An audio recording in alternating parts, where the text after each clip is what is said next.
And welcome to a preview of the Shriners Children's College Showdown. I'm your host, Michael Patrick Rooney. We'll be joined in a second by Ole Miss skipper Mike Bianco. Want to just remind everyone, Globe Life Field is kicking off the 2025 season with the Shriners Children's College Showdown. That's February 14th to the 16th. You're not going to want to miss this. The field is outrageously good. You got Louisville, Oklahoma State, Arizona, Texas, Ole Miss, Clemson. They're all going to battle it out at the home of the Texas Rangers. Home plate reserve premium tickets and general admission tickets are on sale now. Get yours today at shrinershowdown.com. Again, shrinershowdown.com. And remember to use the code D1 Baseball. You get $5 off a single day general admission ticket or $15 off a general admission tournament pass. So, Mike, the season is right around the corner. What's your favorite part about opening day? Well, I'm just going to go super open-ended. Favorite part of opening day? Oh wow! Yeah, you didn't. You prepped me for that. I don't know. I probably like everybody. That finally you're there and putting the uniform on and playing. As everybody knows, this all started, and every year's different. Every team's different, and you hear that. But this group, my group, just like Louisville and Clemson and everybody else, that group's been together since late August and practicing and meetings and weightlifting.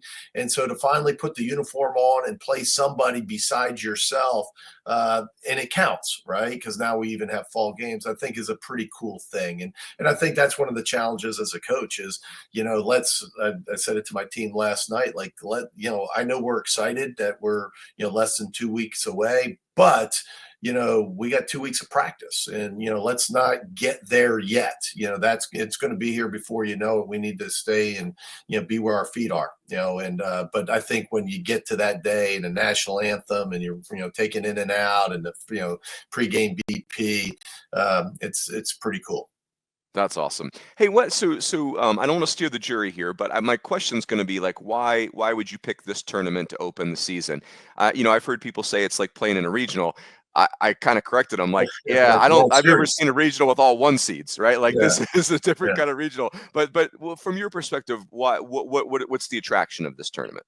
Well, I'm probably, to be totally transparent, I don't exactly know when we committed to it, but we were there in 2021, and it was opening weekend, and it was right out of the gates, from COVID, and so 2020 was COVID, and we opened up, and it was I think us, Mississippi State, and Arkansas. So it was an SEC Big 12 challenge against Texas, TCU, and Texas Tech. And the people of Globe Life and that put it on, of course, Shriners is, what a great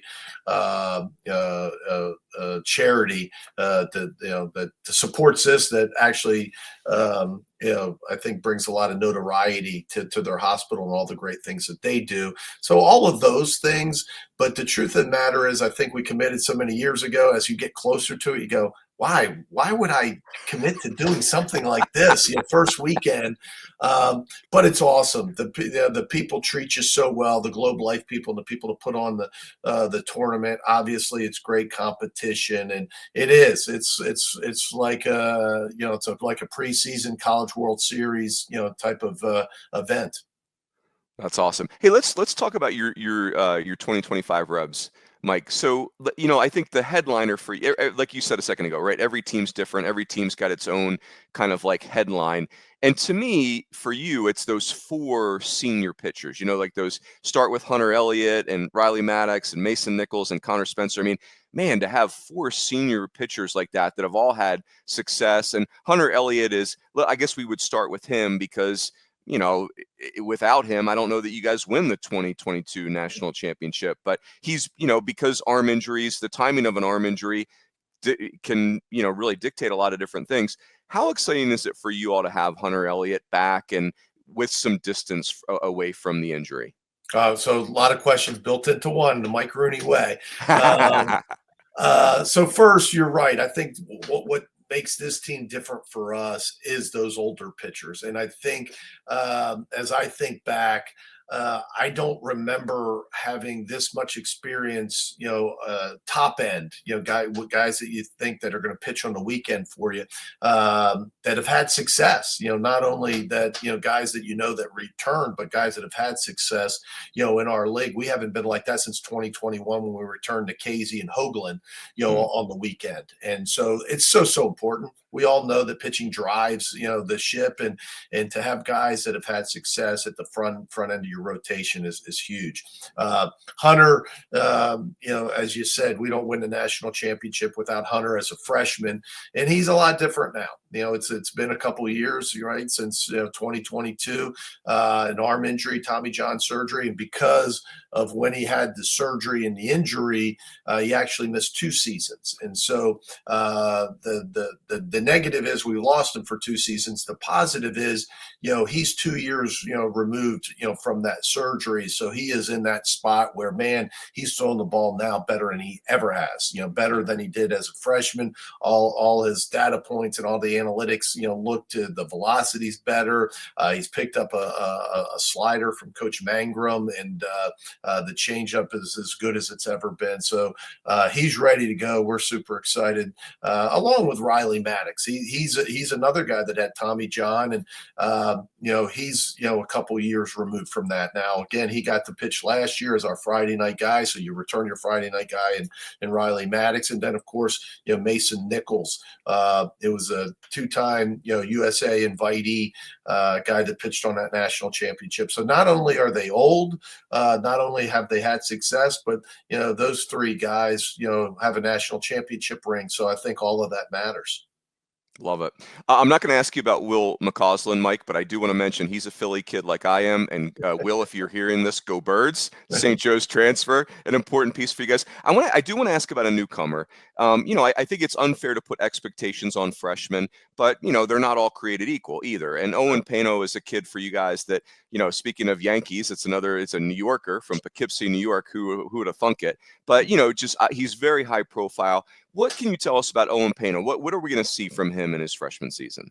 He's terrific, and I think he's going to be a superstar. And as you said, it's tough. It's tough for freshmen and coming in. They're highly touted, highly ranked, but he's certainly deserving of all those preseason accolades and expectations.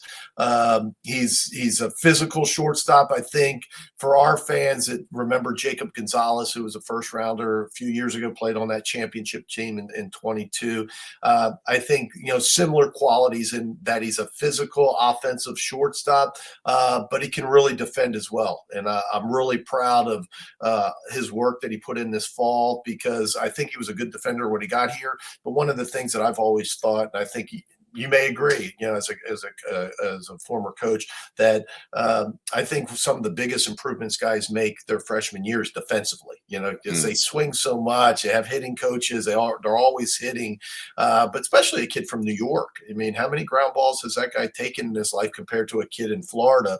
And he's really gotten better. Now, he was good when he came, but he's really gotten better defensively, and I just think he's going to be a superstar. Got it. Last person I want to ask you about, Mike, is Luke Hill is very interesting to me. Like, I think there's this perception, and I'm guilty of it, that Luke Hill had a down year last year.